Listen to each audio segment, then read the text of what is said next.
Aquí hay una pregunta que descoloca la forma en que la mayoría piensa. La Reserva Federal crea dinero billones de dólares. Surge de la nada, simples dígitos en una pantalla. No hay oro que lo respalde. No hay activos duros detrás. Nadie hizo un depósito primero. Simplemente lo hacen existir. En 2020 y 2021, la Fed generó aproximadamente 6 billones de dólares. 6 billones creados de la nada. No los extrajeron, no los ganaron, no se los pidieron prestados a nadie. Introdujeron números en un ordenador y allí estaba. Pero esto plantea un problema. En cada billete aparece Federal Reserve Note en la parte superior. Un note es un título de deuda, una promesa de pago. Cuando firmas un pagaré para un coche, prometes devolver el dinero al banco. Un note equivale a deuda, lo que implica que cada dólar en circulación es, en sentido estricto, un IOU. Alguien le debe ese dólar a alguien más. Si la Reserva Federal crea dólares de la nada, y cada dólar es un título de deuda, ¿quién exactamente es el acreedor al que la Fed debe? Considera la cadena. No hubo prestamista original. Nadie entregó dinero a la Fed para que lo volviera a prestar. Simplemente se creó. Entonces, ¿quién está al otro lado del asiento contable? Si la moneda es un instrumento de deuda y la Fed es el emisor, ¿con quién está endeudada la Fed? La respuesta debería ser simple, pero no lo es, porque cuando ves cómo funciona el proceso, te das cuenta de que la arquitectura del dinero canaliza riqueza de ti hacia los bancos privados. La Reserva Federal no debe esos dólares a nadie. Sin embargo, el gobierno de Estados Unidos sí le debe dinero a la Reserva Federal, y el sistema de la Reserva es propiedad de bancos privados, por lo que tu gobierno pide prestados fondos fabricados de la nada y paga intereses por ellos indefinidamente a bancos privados. Esos intereses vienen, en última instancia, de tus impuestos. Es el mayor ardid financiero de la historia, a la vista de todos durante más de un siglo. Y la mayoría ni siquiera sabe que existe. A continuación, ¿cómo se crean realmente los dólares? ¿Quién está realmente detrás de la Reserva Federal? ¿Y por qué la deuda nacional nunca puede extinguirse por completo? Porque si se borrara, no quedaría dinero. El diseño exige deuda permanente e intereses sin fin que fluyen de ti hacia los bancos privados. Antes de responder a quién debe la Fed, hay que comprender qué es realmente la Reserva Federal. Mucho de lo que se asume es inexacto. Muchos estadounidenses creen que la Fed es un departamento del gobierno, como el Tesoro o el IRS. No lo es. La Reserva Federal es un cártel bancario privado. Nació en 1906 con la Ley de la Reserva Federal, redactada por banqueros, para entregarles el control de la oferta monetaria. Esta es la estructura. El sistema de la Reserva Federal contiene 12 bancos de la Reserva regionales Nueva York, Chicago, San Francisco, Filadelfia, Boston y otros 7. Cada uno de los 12 es una corporación privada, no una agencia gubernamental, empresas privadas con accionistas. Los accionistas son bancos comerciales privados. JP Morgan Chase posee acciones del Banco de la Reserva Federal de Nueva York. Citibank también, al igual que Bank of America, Goldman Sachs y Morgan Stanley. Los bancos más grandes del país son literalmente accionistas de los nodos regionales de la Fed. Les pertenecen. También hay una junta de gobernadores en Washington, D.C., 7 miembros nombrados por el presidente y confirmados por el Senado. Esa superestructura da la apariencia de control gubernamental, pero sobre todo es fachada. La junta fija la política, mientras que los bancos de la Reserva regionales, instituciones privadas la ejecutan. Se relacionan con el sector bancario, mantienen los activos y realizan las operaciones. Y esos bancos regionales son propiedad de bancos privados. Así funciona el mecanismo. Todo banco comercial miembro de la Fed, incluidas las grandes entidades, debe comprar acciones en su banco de la Reserva regional. Así, un banco con sede en Nueva York, como JP Morgan Chase, posee acciones del Banco de la Reserva Federal de Nueva York. Esas acciones pagan un dividendo legal 6% anual garantizado y esencialmente sin riesgo. Sea cual sea el ciclo económico, los bancos miembros reciben ese rendimiento por sus acciones de la Fed. Esa obligación está escrita en la ley. Por ley, la Reserva Federal paga a los bancos miembros privados hasta un 6% cada año antes de remitir cualquier ganancia restante al Tesoro. Dicho de otro modo, la Reserva Federal es una entidad generadora de beneficios, propiedad de bancos privados, que paga dividendos a esos bancos y además posee la autoridad legal para crear dinero ilimitado. Un sindicato bancario privado posee el poder de creación monetaria y cobra intereses al gobierno sobre sus pasivos. Entonces, ¿por qué el gobierno entregaría a bancos privados el poder de crear dinero? Ese es el núcleo del montaje. En 1913, los bancos más grandes de Estados Unidos, guiados por figuras como J.P. Morgan, los Rockefeller y los intereses Rothschild, presionaron para aprobar la ley de la Reserva Federal. La justificación pública fue estabilizar la economía y prevenir corridas bancarias. Y el pánico de 1907 había evidenciado la fragilidad del sistema. Pero el objetivo de fondo era controlar la oferta de dinero, porque quien controla el dinero controla la economía, y quien controla la economía influye en el Estado. Antes de 1913, el gobierno federal podía emitir dinero directamente. Después de 1913, pasó a endeudarse con la Reserva Federal, un cártel bancario privado. La ley trasladó la prerrogativa de creación de dinero del gobierno a los bancos privados.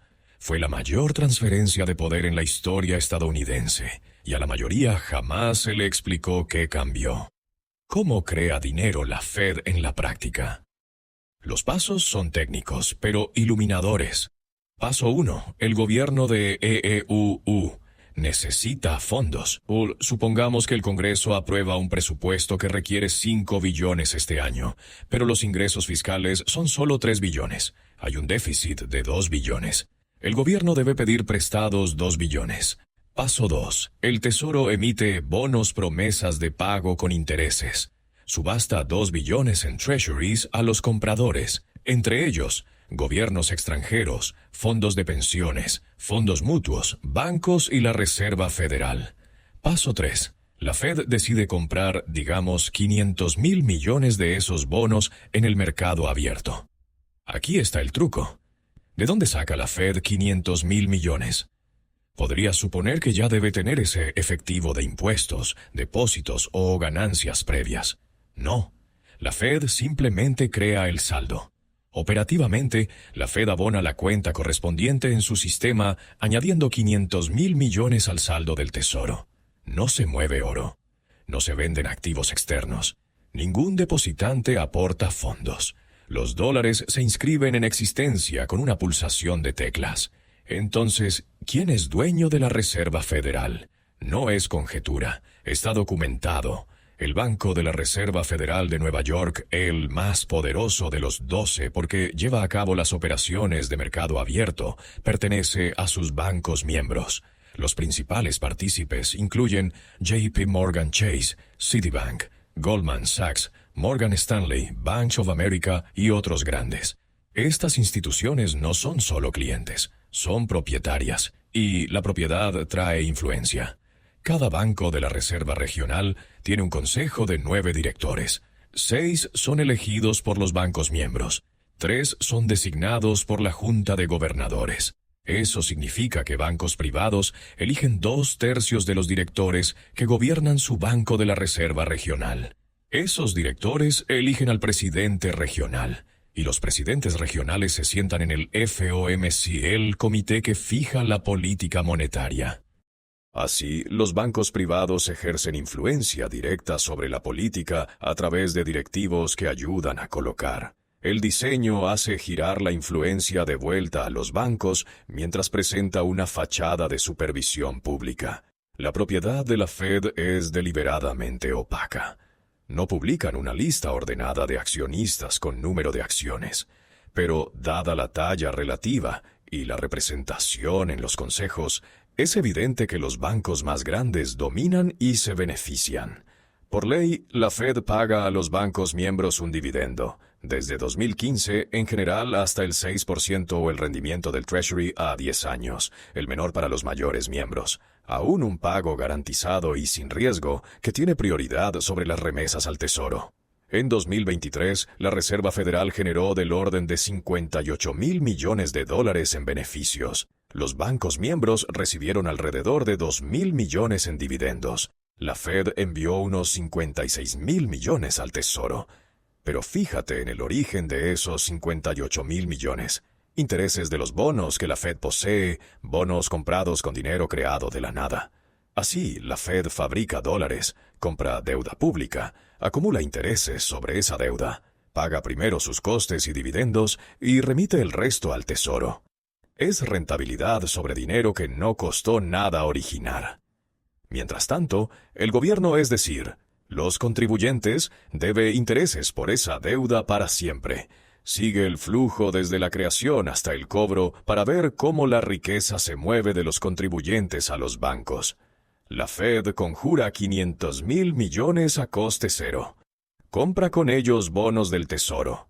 El gobierno recibe $500,000 millones para gastar en la economía. Se pagan salarios, se cumplen contratos, la actividad continúa. Pero ahora el gobierno debe principal más intereses, digamos 3%, lo que son $15,000 millones al año solo por ese tramo. ¿De dónde sale ese dinero? De impuestos sobre la renta, nómina, sociedades.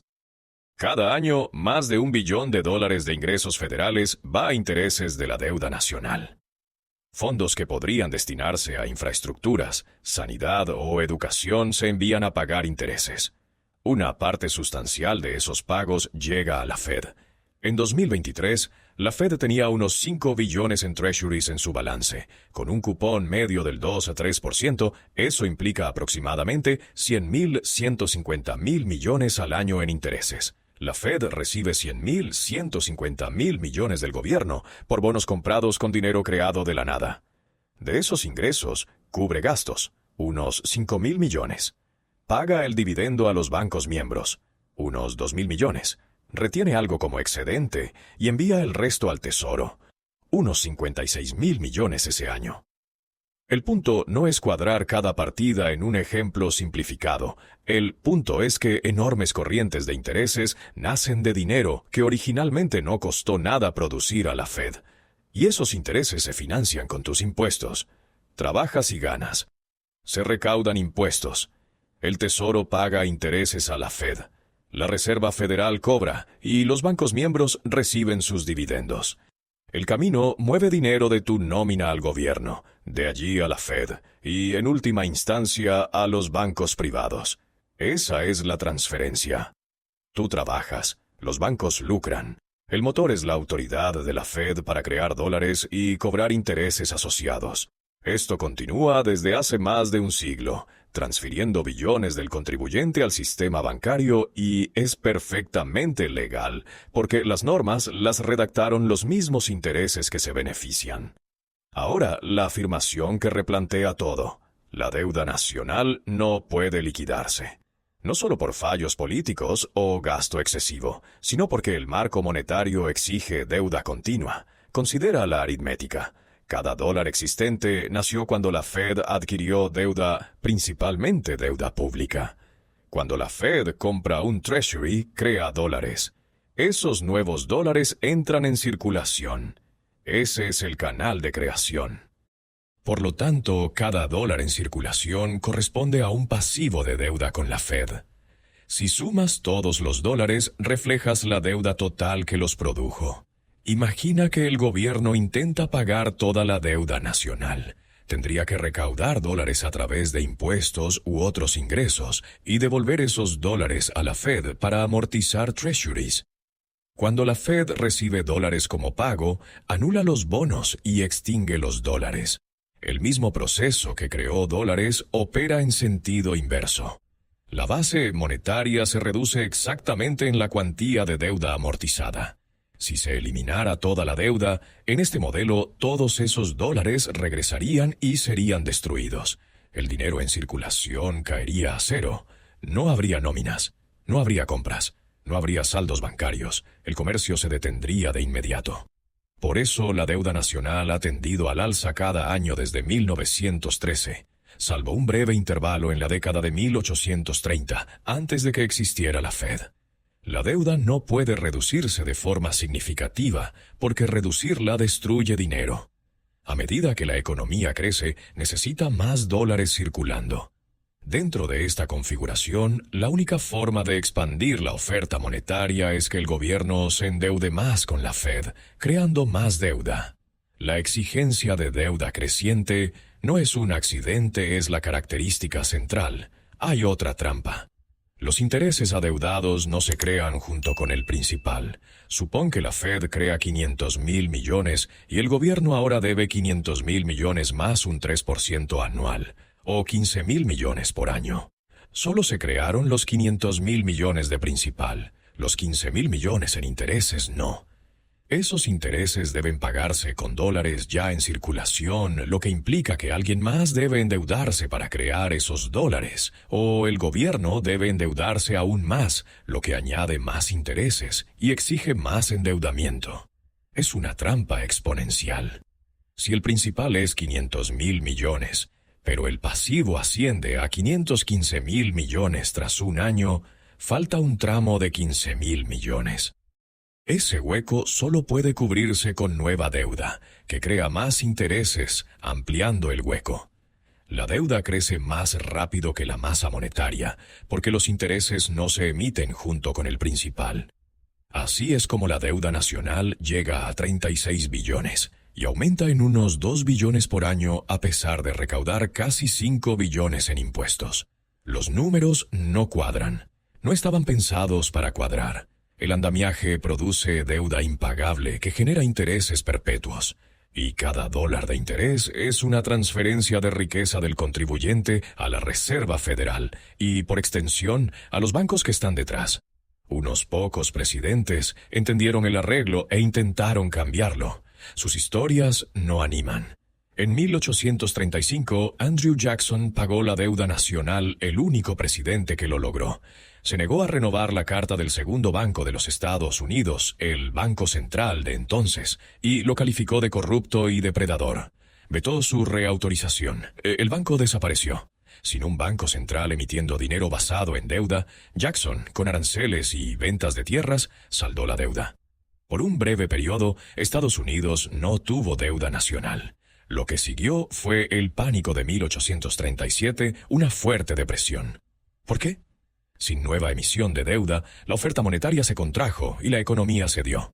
La experiencia de Jackson demostró que en un sistema basado en deuda, eliminar la deuda es eliminar dinero. En 1963, John F. Kennedy firmó la orden ejecutiva Mulsin 110, autorizando al Tesoro a emitir certificados respaldados por plata, pasando por alto a la Fed. Pretendía restablecer la emisión directa por parte del gobierno, dólares creados sin pedirlos prestados a la Fed. Se imprimieron unos 4,000 millones en United States Notes, rotulados así en lugar de Federal Reserve Note, dólares emitidos sin deuda por el propio gobierno. 5 meses después, Kennedy fue asesinado. Lyndon Johnson asumió y detuvo de inmediato la emisión de United States Notes. Los nuevos billetes se retiraron discretamente. El sistema volvió por completo a los Federal Reserve Notes. Casualidad o no, los presidentes que afrontaron de veras el control privado centralizado del dinero salieron mal parados. Abraham Lincoln emitió greenbacks durante la Guerra Civil Moneda, creada por el gobierno, sin deuda, y fue asesinado. James Garfield advirtió públicamente sobre el peligro del control privado de la oferta de dinero. Quien controla la oferta de dinero controla la nación. Y también fue asesinado pocos meses después. Son episodios históricos citados para ilustrar un patrón. Los desafíos a la estructura bancaria coincidieron con desenlaces funestos, y el poder de la Reserva Federal permaneció intacto. Vuelve a la pregunta inicial. Si la Reserva Federal imprime dinero de la nada, ¿a quién se lo debe? La respuesta: a nadie. La Fed es la fuente de los dólares. No hay prestamista al otro lado. Pero el gobierno de U sí le debe a la Fed. Ese es el giro. La Fed crea dólares comprando deuda pública. Cuando compra un Treasury, crea los dólares para pagarlo. El gobierno recibe esos dólares, pero ahora debe principal más intereses a la Fed. Y la Reserva Federal es propiedad de bancos privados. Sigue la cadena. Un banco central de propiedad privada crea dinero de la nada y se lo presta al gobierno. El gobierno le debe a la Fed. El gobierno atiende esa obligación con ingresos tributarios. Tus impuestos pagan intereses a un cártel bancario privado por dinero creado ex nihilo. La Fed no le debe a nadie, pero todos le deben a la Fed. Cada billete es un Federal Reserve Note, un título de deuda. Lo que tienes en la mano es prueba de un pasivo que el gobierno mantiene con intereses bancarios privados. Y ese pasivo no puede extinguirse por completo, porque si se extinguiera, desaparecería la oferta monetaria. La configuración exige deuda permanente y creciente que genera intereses permanentes, perpetuando una transferencia de riqueza de los contribuyentes a los bancos desde hace más de un siglo. Desde 1913, esta máquina ha funcionado sin parar. Billones han pasado del público al sector bancario a través de sus canales, y la gran mayoría sigue sin saberlo. Suponen que el gobierno imprime dinero. No lo hace. Un cártel bancario privado fabrica la moneda y cobra intereses al gobierno sin fin. La deuda nacional ronda los 36 billones. No se borrará. Aumentará porque el mecanismo lo exige. Y cada año más de $1 billón de impuestos se destina a intereses de esa deuda intereses que fluyen hacia la Reserva Federal y las instituciones privadas que están detrás. La pregunta, ¿a quién le debe la Fed?, pone al descubierto la estructura. No le debe a nadie. Es el emisor. Crea dólares ex nihilo cuando adquiere deuda pública, acreditando cuentas con pulsaciones de teclado. Pero tú debes, tu gobierno debe, y tú pagas la cuenta mediante impuestos, porque los intereses de esas obligaciones se pagan con recaudación tributaria. La ley de la Reserva Federal de 1913 retiró al Estado el poder de emisión y lo cedió a un sistema de banca central de propiedad privada, otorgando a los bancos miembros un derecho legal sobre los flujos de caja del sistema mediante dividendos y dándole prioridad sobre los ingresos por intereses antes de que los remanentes lleguen al Tesoro. Entender la Reserva Federal es entender quién gobierna realmente las finanzas de no los poderes electos, sino los intereses bancarios que poseen los bancos de la Reserva regionales y ayudan a elegir a su liderazgo, que a su vez se sienta en el comité que ejecuta las compras de bonos que crean nuevos dólares. Ellos poseen la impresora, crean las unidades contra treasuries, cobran intereses sobre activos adquiridos con saldos sin coste, se pagan gastos y dividendos, y remiten lo que queda. Los contribuyentes atienden los pasivos. La Fed no tiene un acreedor externo sobre los dólares que emite. Los pasivos recaen en el gobierno que vendió los bonos. La pregunta más incisiva es propiedad y control. Las mismas grandes instituciones que dominaron los mercados de crédito antes de 2008, que fueron estabilizadas con billones mediante programas de política y que se benefician de una deuda nacional creciente a través de flujos de intereses, también poseen capital en los bancos de la reserva clave y eligen a la mayoría de sus directores, asegurando influencia duradera sobre la maquinaria que fabrica la base monetaria y distribuye las ganancias. El marco es circular. Déficit, bonos del Tesoro, creación por la Fed, intereses a la Fed, primero gastos, dividendos, sobrante al Tesoro, mientras el público financia los cupones con impuestos. Como cada nuevo dólar entra vía deuda, el principal más intereses debe atenderse continuamente. Extinguir la deuda extinguiría el dinero creado contra ella. Ese diseño hace que la expansión de obligaciones sea el estado por defecto y transforma la partida de intereses del presupuesto en una transferencia permanente del ingreso salarial al sector bancario. En resumen, La arquitectura concentra señoreaje e ingresos por intereses en el centro, socializa la financiación mediante impuestos y preserva el control en los mismos bancos privados que dominan el balance del sistema.